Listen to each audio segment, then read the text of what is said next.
I need to ask you a question. Be curious, Drifters. Mr. Brightside fins them up and wins again. Zardozi wins the Oaks for J-Mac. The photo finish. Mr. Brightside or Romantic Warrior. The mare's going, great guns, Fangirl. Look at her go, Fangirl. Imperatrice has got her. And raced on by Imperatrice by a length. Overpass, more Baker's Delight in Perth. Radina just won it, I'd say. Tom Kedden won the spring champion in a cakewalk. Without a fight, won the Caulfield Cup. Well, here we are, the last episode of 2024. No review podcast this Sunday, and unfortunately for you drifters, for the people of you that are watching this, you've only feasting your eyes on me because my esteemed co-host has a prior engagement, which is very unlike you on a Wednesday. It is, unlike me. But you know what? It's that time of the year where we're approaching Christmas, and I don't know what it's called in other industries, but in recruitment we call it silly season. So it's just the diary's getting chock-a-block, and there's certain Japanese interests that need to be satiated on a Wednesday night. That's all I'll say. Interesting. So are you saying that like future meetings that like could be involved at like a Japan Cup in future years or something, and that's in your best interest to host these meetings today? Look, I don't think the tax man would question it if there was something that was allotted at come tax return time towards a Japan Cup as a business trip. Let's put it that way. Yeah, okay. Yeah, I like it. Well, what about a trip over to Ascot for the Northerly Stakes? Do you reckon you'd go over there for business? Look, I wouldn't try and find an excuse to get there. If I had to go there for business, then I would. It's a pretty subpar race, isn't it? Look, we can talk about this endlessly about the Ascot Carnival and whether it justifies being Group 1 status, but they do deserve something over there. I just don't know if the Northerly is really flying the flag. Would you agree? Well, I think of the three Group 1s that they have, I think the Northerly is the best of the three, in my opinion, because you see in previous years, some bloody good horses win this race. Amelia's Jewel, Arcadia Queen, Western Empire come immediately to mind within the last 5 years. That is true. Or did Western Empire, did he win or did he go down? I think he lost as a short price favourite, yeah. Yeah. So I think it has. If I was to keep one over there, I think this would be the one. Okay. In my opinion, but you're entitled to yours too. Absolutely. But the drifters don't give a shit about what we think about when it comes to Group 1 status. They listen to this podcast, mate, because we just find unlimited winners. Unlimited. Like, the numbers just keep on coming. Like, last week, the victim was 0 from 10. Like, that's just unbelievable. So, they're clearly tuning in because they want to find out who we think is going to win. That's true. So, you've been Team East Coast. To be fair, so have I. So far from both the Group 1s. Are you Team East Coast this time? Yeah, I am. I think, well, the proof's been in the pudding, right? They're 2 from 2. Is it the 2 that I thought it would be? No. So maybe third time's a charm. I said on the review podcast on Sunday, I was like, I'm not sure about attrition being favourite for the Northerly, but the more I look at it, the more I think to myself, well, if he brings his Hill Stakes form over 1,900 metres, beating the likes of Kovalika and Royal Patronage, if he brings that, I think he can win. He ran 4th in the 5 Diamonds behind Pericles, Freedom Rally, and Yellow Brick. I think if all those 3 horses were in the Northerly, they'd probably all be sub $12, you would think. So I think he's bringing superior form. He gets the right sort of draw. He's a horse who I think he enjoys the travel, and he's a stallion. So I think he can go deep into a prep and still find some more. So So I'm with attrition. Look, the $4.40 with Neds is certainly not too appealing. And you can probably find some others at a bigger price if you value hunting. But I'm happy to stick with him. Okay. Yeah. I feel like this is a race where I was very keen on Sox Nation and I had a saver on Port Lockroy. I would be sick if Sox Nation would win this race. And yeah, I see what you mean. And she drew barrier 14 there. She's drawn barrier 8 here. You know, she ran in a Queensland Oaks at the end of last prep and not only ran in it, she won it. So that was out to 2,200 metres. So you could argue that the 1,800's even more suited in her favour. And she was only beaten 2.5 lengths there. And she did the donkey work out in front. So I think if she's, you know, got another run left in her, I think $12 is a big price for her. And looking at the weight scale here, I think, you know, this is a weight for age contest, but, you know, a lot of these, I'm looking at Sox Nation, I'm looking at Storyville, I'm looking at Bustler, like they're all pretty much on level weights and like for like weights anyway. So they're rising about 3 kilos in the weights anyway, so I'm not too worried about that. There's horses like Democracy Manifest and Light Infantry Man who are actually worse weighted at the weights here. So yeah, I'm gonna back Sox Nation again. I think she ran pretty well, all things considered, last start, and I think getting out to the 1,800 meters will suit for her.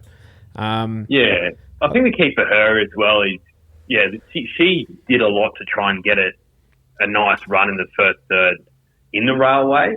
Like from the gate 8, like you said, you know, she could probably sit in the same spot without spending too many petrol tickets. So she's definitely in my numbers, Sox Nation. I just think the addition of attrition into this race is bringing genuine weight for age form, albeit at Group 2, Group 3 levels, probably good enough. Mm. I reckon you're well justified there, mate. You don't have to keep selling. I've already bought what you're selling. You're not going to buy it anyway. No. like I'm trying to sell to someone who's not interested in what I have. What about this product? Do you want some? No, mate, I don't need it. I don't need that product in my life. I do think of the locals, at the price and the barrier and the setup and the jockey, Super Smink, I reckon, if I was having one of the locals, I think she is set up really, really nicely here. I'm with you. Yeah. I'm with you. I think she ran a belter in the railway. She draws perfectly. Super Smink. And, geez, the filly is a short price, Storyville, but you don't see Billy Pike get down to 50 kilos very often. And gate 1 for some, you might think, oh, shit, but for Pikey, he'll just stalk the lead. He'll be on the rail. He'll just go for the brakes and go for home. Mate, she won't be winning. It's not the last. You need Pikey in the last, mate. Mate, can't he do a running double? Yeah, of course he can. Actually, let's have a look at that. Live odds right now. Oh, no odds are up with the good people at Ned's as I'm looking right now. But he is... well. I don't even think he has a ride in the last. You're kidding. That's blasphemy. Well, it's Pikey's last, so maybe that'll count. The penultimate race in the card. Wow. Well, there you go. All right, let's go to Ballarat. The Ballarat Cup, 2,000 metres listed, handicap. Now, I would have thought this is a very similar race to last week. So, yeah, this pattern. Got to have a look into it, I would have thought. Up to 20 mil is forecast combined on Friday and on Saturday. So, could be rain-affected ground. Did you have any plays here? Oh, look, I think if depending on what the deck's doing, if we're getting a dry deck, I couldn't possibly back him if it's wet. But Young Werther at $13, I don't think is the worst here. Like he's coming from a Caulfield Cup, so he's got fresher legs. He's coming back into 2,000 metres, which I think is more his jam. He ran fifth in a Turnbull, which has absolutely unbelievable form coming out of it. And, you know, he's one of those horses who will pop up in a race like this and perform well. As soon as he gets to, Group 2s, Group 1s, he's got nothing. But at $13 in a race like this, he could appeal young Werder on a dry deck. Look, I've found Globe recently. Stepping up to 2,000 metres from 1,600 metres is probably a little bit of a query for mine for this horse, but he's only 4th up.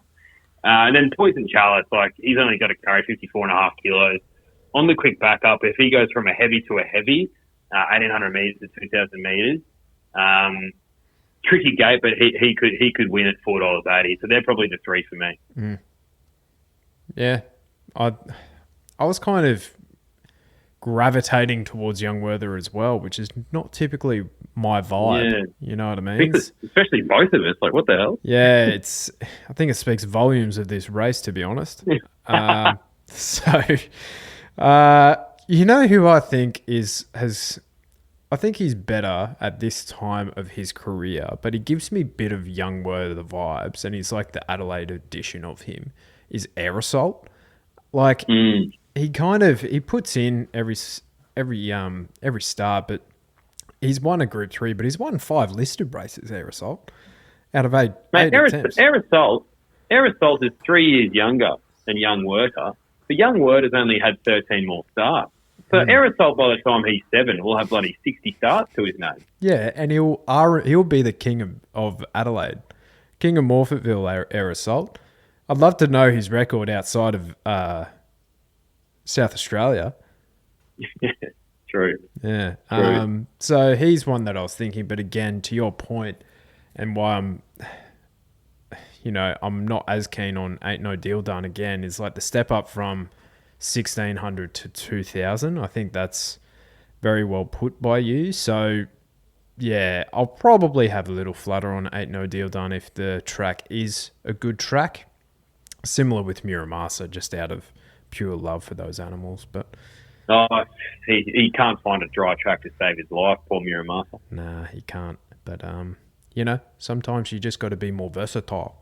So all right, let's go to the farm, Eagle Farm. Currently rated a soft 6, bit of rain around, nothing too major, I don't think. So could be an improving track by the time it gets to Saturday. Race 5 is the Just Now Stakes, Team Red, listed 1,300 metres for the fillies and mares open handicap. On nominations, I was keen on Cigar Flick, but I'm not keen on the price. $1.90 with the good people at Ned's. Oh, toxic odds. I have no doubt that she is probably the best horse in the race, but you know where she's going to be?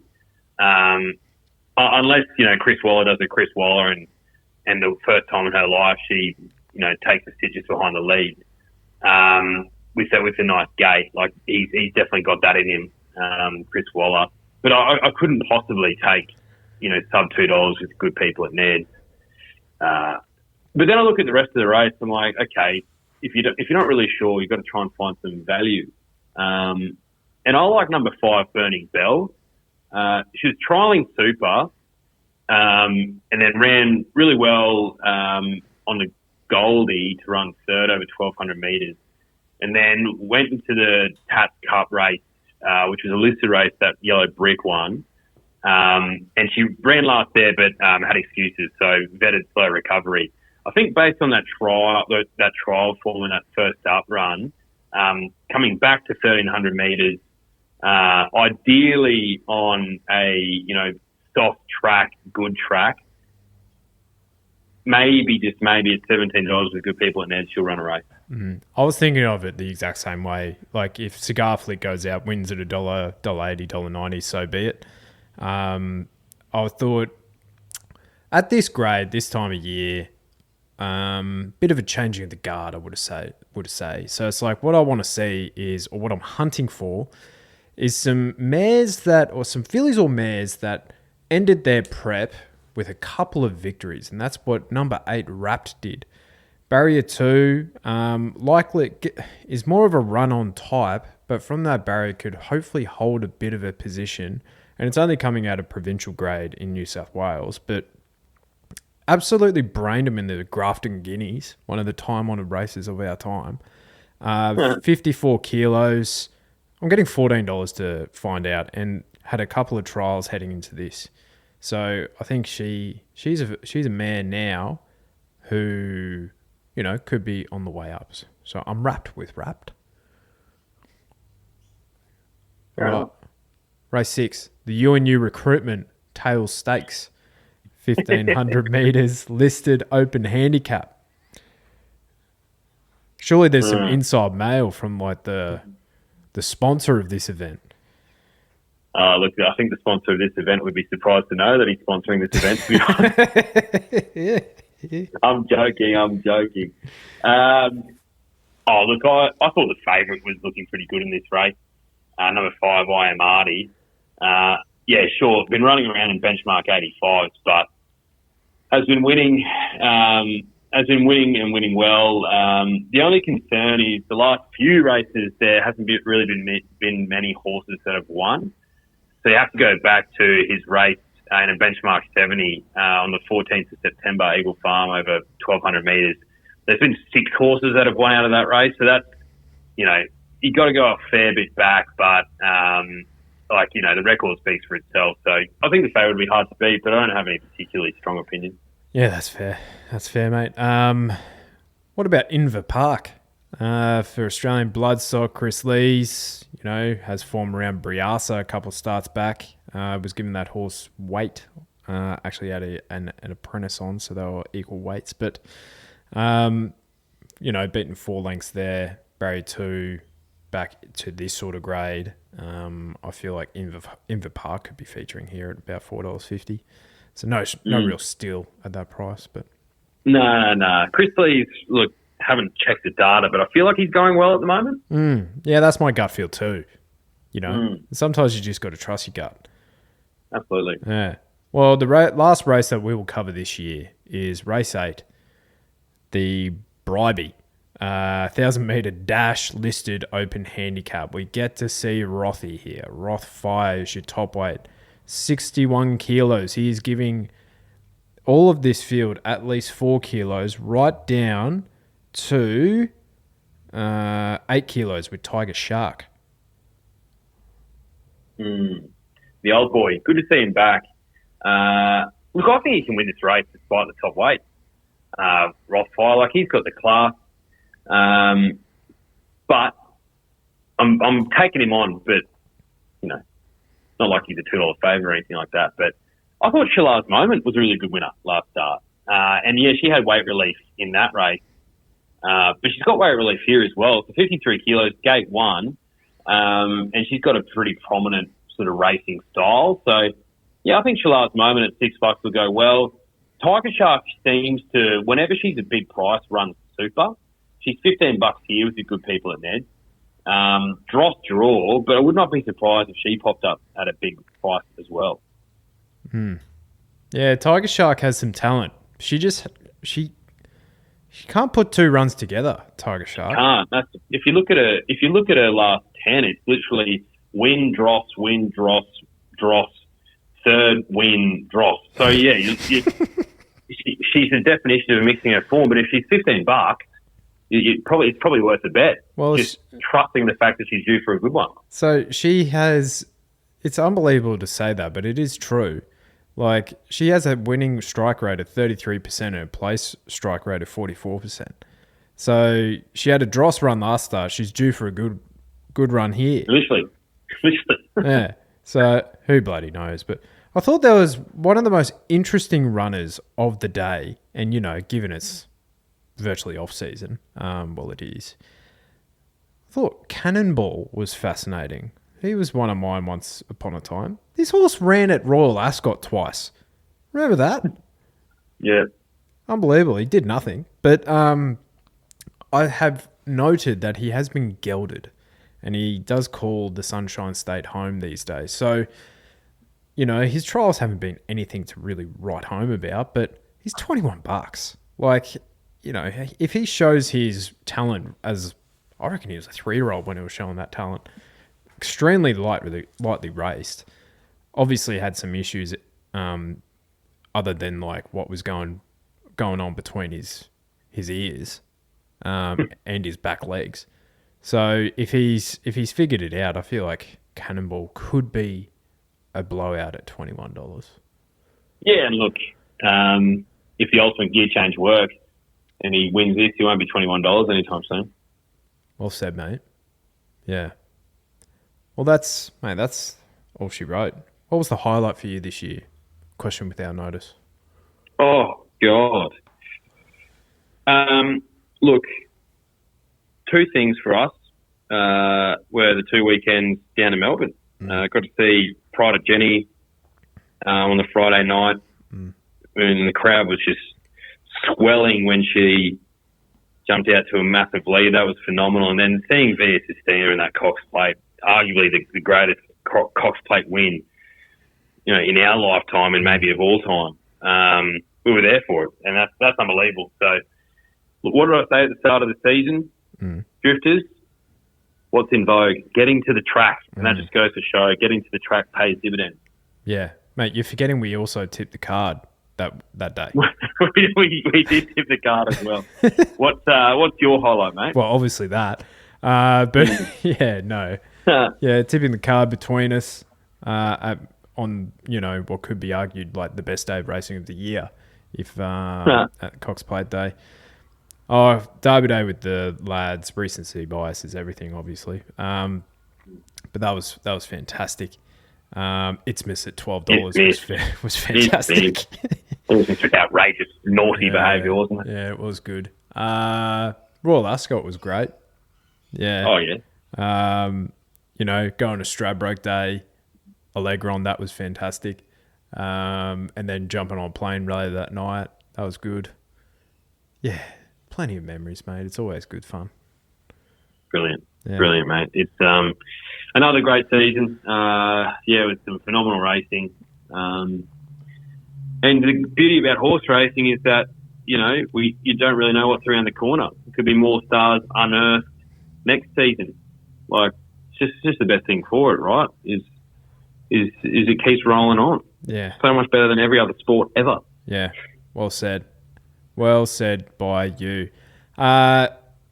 Big thank you to our listeners, Drifters. Thank you so much for listening, for watching, for subscribing, for following, for commenting, for engaging.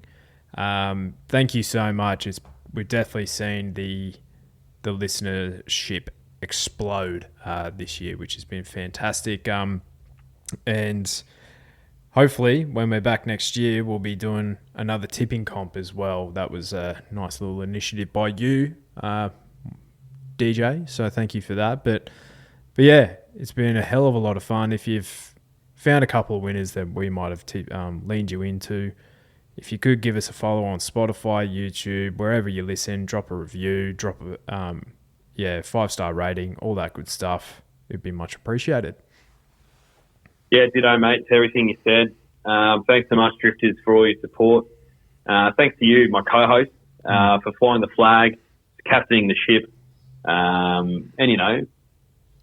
just generally supporting some of my absolutely bizarre and wild views when it comes to horse racing. Mate, likewise. I think we're two peas in a pod there. We have some funky ideas, but actually, we're talking about some of them a year ago, and people are only jumping on now. Oh, trendsetters, mate. Trendsetters. Look out. Yeah. So we'll set some new trends in 2025. All right. Thank you, Drifters. We'll see you next year. Thanks, Drifters. See you.